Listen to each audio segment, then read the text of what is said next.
Los martes nos gusta dar un tiempo a la asesoría jurídica para que nos ayuden, como dicen los Beatles, para que nos echen un cable en todos los cambios, en todas las novedades jurídicas y que, bueno, que nos lo traduzcan un poquito al lenguaje de todos y todas y que nos pongan al día en cuanto a novedades legales. Hoy vamos a hablar con Elena Font Carvajal del despacho Font Mora Sainz de Baranda, abogada de este despacho, sobre alquileres, sobre arrendamiento y sobre unas novedades que afectan con unos cambios que se han introducido en el Real Decreto Ley del 7/2019 del 1 de marzo y veremos en qué nos afectan esos cambios, qué cambios son y cómo nos afectan tanto como arrendatario como arrendador. Buenos días, ¿cómo estás, Elena? Hola, buenos días. Muy bien. Bueno, hay cambios por lo visto en el tema del alquiler, en el arrendamiento de viviendas respecto a este Real Decreto. ¿En qué nos afectan, por ejemplo, si tenemos un piso y lo queremos alquilar? Sí, bueno, a ver, como has dicho, esta reforma es de 2019, en concreto de marzo, por lo tanto ya tiene su recorrido. Pero no está de más ir recordándolo porque bueno, igual hay algún propietario que le ha acabado, que tenía un contrato según la ley anterior y ahora va a alquilar de nuevo su piso y se tiene que adaptar a esta reforma, o un arrendatario que lo mismo, que ahora cambia de piso y tiene que tener en cuenta cuáles son los derechos que tiene ahora, que no tenía antes, y así pues saber a qué atenerse, ¿vale? Uh-huh. Bueno, es una primera cosa a tener en cuenta es que según esta reforma se excluyen de lo que es la ley de arrendamientos urbanos, por lo tanto de los límites que la ley marca, las viviendas suntuarias. ¿Y qué se entiende por vivienda suntuaria? Son las viviendas cuya superficie es superior a 300 metros cuadrados o en las que la renta inicial, el cómputo anual, excede en 5,5 veces el salario mínimo interprofesional. Estos alquileres se quedan al margen de la ley de arrendamientos urbanos y se rigen por lo que pacten las partes. Uh-huh. ¿Vale? Uh-huh. Bueno, en general rige lo que pacten las partes, pero como digo, para lo que sí que se rige por esta ley, Uh-huh. por la ley de arrendamientos urbanos. Pero hay cosas que por mucho que pactemos, por ejemplo, un arrendamiento de 11 meses, de arrendamiento de vivienda por 11 meses, no sería, este límite de los 11 meses no es aplicable, porque si el inquilino decide quedarse, pues la ley estipula una vigencia mínima del contrato. Uh-huh. Superior a esos 11 meses, entiendo. Claro, sí. Uh-huh. La duración mínima del contrato de arrendamiento es, para el caso de que el arrendador, el propietario en general, sea persona física, es de 5 años, más luego las prórrogas que pueden llegar a ser de 3 años. Uh-huh. Y si el arrendador es persona jurídica, sería de 7 años, ¿vale? El plazo mínimo. Si hay, en caso de que no querer, de finalizado este plazo, no querer prórrogas, el preaviso es de 4 meses. Es decir, hay que ponerse la alarma y 4 meses antes, si uno no quiere que se prorrogue el contrato, pues avisar con ese plazo Uh-huh. de 4 meses. Por parte de ambas partes, por parte del arrendatario, de decir no quiero seguir en este piso, en esta finca, sí. O por parte también del arrendador no te voy a renovar, por ejemplo. Es por parte del arrendador. Uh-huh. Y el arrendatario sí que no se le impone el mantenerse ahí durante ese plazo, 5 años o 7 en caso de persona jurídica. El arrendatario, es decir, el inquilino, tiene derecho a desistir del contrato siempre que han transcurrido 6 meses. Es decir, firmamos el 1 de enero, pues si tiene obligación de cumplir el contrato durante 6 meses, hasta el 31 de junio, ¿vale? y si quiere tiene que preavisar, es decir, si transcurridos esos 6 meses decide que ya no le interesa quedarse en el piso por cualquier razón, tiene que haber preavisado con 30 días de antelación su voluntad de desistir del contrato. El inquilino en este caso sí que puede desistir antes.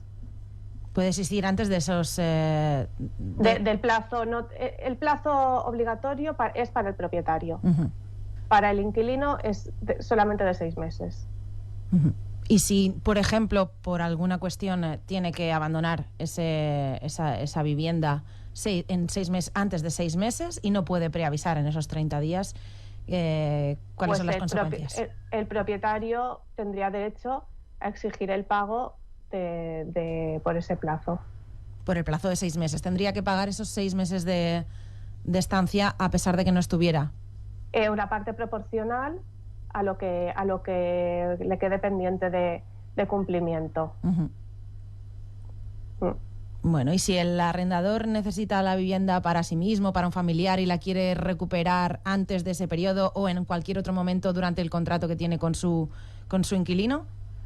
Pues aquí es importante tener en cuenta que en este aspecto sí que esta reforma de 2019 introduce una novedad, y es que para mí no tiene mucho sentido, porque si la necesitas, lo importante es justificar la necesidad, claro. ¿vale? Pero sí que la reforma de la ley, por lo tanto ahora la ley exige que en el contrato de arrendamiento, es decir, cuando firmamos el contrato con todas las normas que van a regir la relación entre las partes, se ponga una cláusula donde se diga esto, que en caso de necesidad de la vivienda para el propio arrendador o para un familiar directo o cónyuge, es decir, en caso de separación, pues que necesite entregar esa vivienda a la pareja, expareja, pues que tiene derecho a recuperar la vivienda.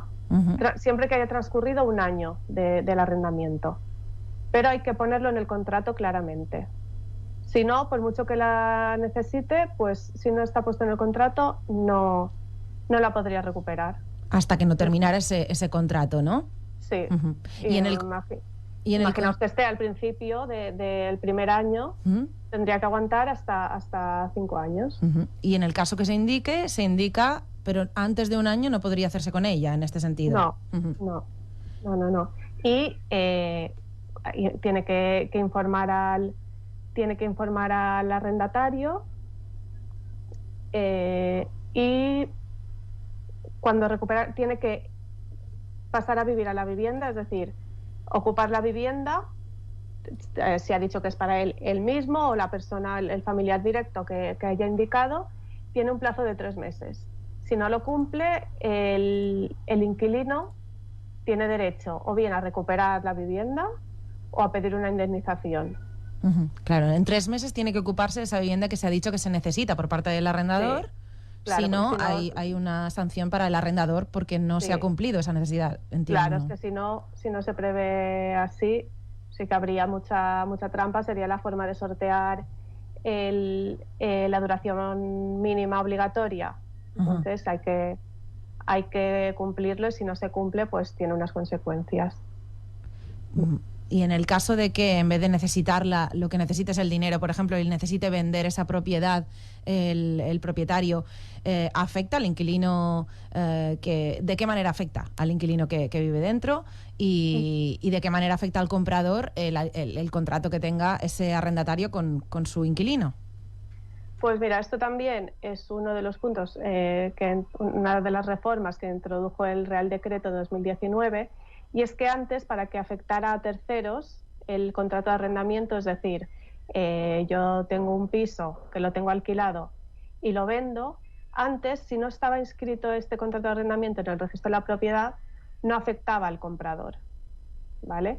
Ahora no hace falta que esté inscrito en el registro de la propiedad. El comprador se subroga en el contrato y debe cumplir esos plazos mínimos de los que estamos hablando. No puede llegar y poner el desahucio al inquilino, salvo que esté incumpliendo el contrato, es decir, salvo que esté impagando, pero tiene que asumir ese contrato de alquiler. Hasta que por lo tanto, finalice, ¿no? Hasta que finalice, claro, con los mismos derechos y obligaciones. Por lo tanto, cuando uno vende, cuando hay que informarse bien de si está ocupada la vivienda, si está arrendada. Eso tendría que figurar, imagino, obviamente, obligatoriamente en el contrato de venta, de compraventa del inmueble, porque si no se informa al comprador, supongo que también debe haber una sanción para el arrendador, porque... Claro, se pueden pedir responsabilidades. Cuando se firman las escrituras de compraventa, siempre se pone si está libre de arrendatarios ocupantes o si efectivamente está ocupado. Y si no se dice la verdad, pues esto tiene consecuencias, porque se está mintiendo en un punto importante. Tanto se podía pedir responsabilidades, pero igualmente el comprador se come a los inquilinos. Aunque se le haya mentido, esto tiene consecuencias entre las partes, entre comprador y vendedor. A los inquilinos esto no le afecta. Esto no tiene... Es distinto a, por ejemplo, que se venda una propiedad, solo la propiedad y no el usufructo. Me refiero, no es un usufructo lo que afecta en este sentido. Es un alquiler, es un inquilino que tiene un alquiler que hay que respetar ese contrato que es previo al contrato de compraventa de la vivienda, entiendo. Así es. Sí. El usufructo es otra cosa. Además, el usufructo está inscrito en el registro de la propiedad. El usufructo, para venderlo, tiene que venderlo el titular del usufructo. Por lo tanto, sí, son cosas diferentes. Antes había más seguridad porque para el propietario, para el comprador, porque tenía que estar inscrito en el registro de la propiedad. Si no, pues llegabas y aunque estuviese cumpliendo, cumpliendo el inquilino, podía llegar y poner el desahucio si no le interesaba mantener el arrendamiento. Ahora no. Hay que respetar ese contrato previo de alquiler. ¿Y puede pactarse que la renta se eleve por mejoras de la vivienda? Si el propietario quiere mejorar o hacer reformas en esa vivienda, ¿se puede pactar con el inquilino una subida del precio? Sí, a ver, la renta lo que dice la ley es que se puede actualizar la renta solamente con el IPC, ¿vale? Pero puede elevarse la renta, puede pactarse la elevación de la renta por mejoras en la vivienda. Es decir, pues la cocina estaba hecha un desastre, y por eso la renta era más baja, y se acuerda que se va a reformar la cocina, se va a poner una cocina moderna y mejor, y por lo tanto pues la renta pasa a ser 50 euros superior. ¿Vale? Esto sí que se puede pactar. Y también se puede pactar que en caso de que haga, por ejemplo, la reforma el inquilino, y durante X meses, pues el importe que destine a la reforma pues es el arrendamiento, ¿vale? Es decir, que deja de pagar arrendamiento por ese plazo durante el cual haga la reforma o por el importe hasta que alcance el importe que le ha costado la reforma. Todo esto sí que se puede pactar. En el caso, por ejemplo, de la subida tan espectacular, por ejemplo, de la luz que ha habido hace poco, en los alquileres que tienen incluido este gasto dentro del precio, se podría subir por parte del arrendador esa renta, justificando que ese gasto ha subido de precio, o se tiene que mantener a pesar de la subida o bajada de ese gasto? Una buena pregunta. Creo que le afecta a mucha gente. Sí. Pues esto es discutible. No sé si hay resoluciones de los juzgados, pero yo creo que habría en todos los sentidos. Tanto si la subida es muy espectacular, seguramente darían la razón. Si no lo es tanto, pues dirían que es el riesgo que se tiene que correr. A veces beneficia a uno, a veces beneficia a otro. No hay una respuesta clara. Pero por eso yo creo que lo mejor, lo más práctico es para el propietario hacer domiciliar los recibos, o cuando no domiciliar, sí que especificar que van a cargo del del inquilino. Sacarlo de lo que es sí, del precio de la renta. El precio de la renta. Y en el caso de que no, pues si se incluye, se corre ese riesgo, ¿no? De si sube o baja el precio de ese servicio, sea la luz o fuera pues el agua o lo que fuera que vaya incluido, incluso la comunidad, si se hacen gastos, por ejemplo, en la comunidad y también se incluye, si es un precio cerrado, también es un riesgo que tiene que correr el inquilino, porque claro, hemos hablado de mejoras dentro de la vivienda, pero ¿y mejoras dentro de la comunidad, por ejemplo? Bueno, lo que son las derramas por gastos extraordinarios de la comunidad, en general correrían a cargo del propietario, porque suelen ser, bueno, habría de todo, también sería discutible, pero, por ejemplo, una reparación de fachada, daños así o reparaciones del edificio estructurales y demás, pues estos son de mantenimiento del edificio que beneficia a los propietarios, que correspondería a los propietarios. Por lo tanto, no se podría repercutir. Habría que diferenciar lo que son los gastos ordinarios de los extraordinarios. Esto en general, como regla general. O sea que, por ejemplo, si hay gastos extras de esa comunidad que han querido, por ejemplo, pintar una fachada o arreglar un ascensor y demás, esto no en teoría no se podría cargar al inquilino, tendría que hacerse cargo el arrendador, el propietario. Sí, en principio correspondería al propietario.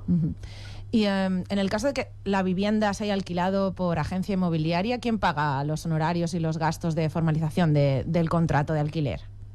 Pues mira, normalmente es lo que pacten las partes, salvo que la propiedad sea de una persona jurídica, ¿vale? Si el propietario, si el arrendador es una empresa, una sociedad, tiene obligación de pagar la comisión de la inmobiliaria el arrendador.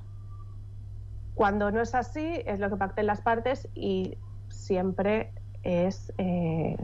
corre a cargo del inquilino. Suele ser una mensualidad. ¿Vale? Es que a veces habrá gente que diga una mensualidad, pero hay algunos que piden dos, hay algunos...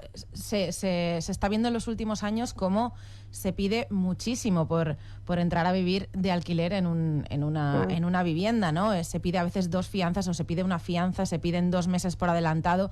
¿Hay un límite legal en esto? Porque claro, por pedir, dicho así claramente, por pedir, se puede pedir cualquier cosa, aunque un mes sea de fianza estipulado, a partir de un mes... ¿Hay límite? ¿No hay límite? ¿Está regulado eso? Porque hay veces que resulta imposible, que habría que pedir incluso una hipoteca para pagar la entrada a un piso de alquiler, ¿no? Sí, realmente a veces de entrada parece más caro el alquilar que no el comprar. De entrada sí. Para esto me compro, sí. Es verdad que, bueno, la fianza es un mes. La fianza responde de daños, de desperfectos que se pueda encontrar a la devolución de las llaves, pues se revisa y cualquier daño que haya, pues responde la fianza. Esto es un mes. Además, se pueden pactar 2 meses de garantía adicional. Y esta garantía adicional, pues, respondería pues también de los daños que no haya cubierto la fianza o rentas impagadas. Se podría exigir hasta 2 meses de fianza. ¿Qué pasa? Si tenemos un mes de fianza, 2 de garantía adicional, más el mes de la inmobiliaria, más el mes vigente, 5 meses solo de entrada, a ver quién puede permitirse eso. Normalmente se pide uno de fianza y uno de garantía adicional, porque es que si no se alquilaría nada. Claro. Es verdad que ahora pues hay miedo a los impagos, porque este último año ha sido muy duro, muy difícil y duro para los inquilinos y para los propietarios, que han visto que en caso de impago pues desahuciar ha sido muy difícil y muy lento.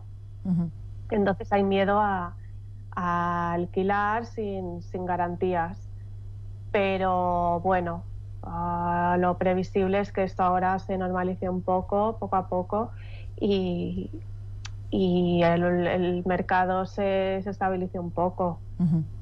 Claro, porque entendemos que hay esos miedos por el tema del tema de el regular o no la ocupación, el que haya una garantía en ese alquiler y en que se pueda pagar ese alquiler. Pero claro, también tiene que haber posibilidad para que esa persona pueda alquilarlo. Si se le pone tan difícil, si no, exactamente, no va a entrar y nadie va a beneficiarse de esa vivienda, ¿no? No se va a poder ocupar, como hemos visto en muchos casos, que, bueno, en el municipio, que ya hablaremos en otro momento, del alquiler vacacional o de las viviendas cerradas o de los impagos, que aunque ha habido ayudas para el alquiler, pues claro, ha habido personas que tienen problemas para pagar y las personas propietarias, obviamente, para cobrar, ¿no? Pero claro, entre una cosa y la otra, ¿no? No se pueden pedir 3-4 meses de fianzas y...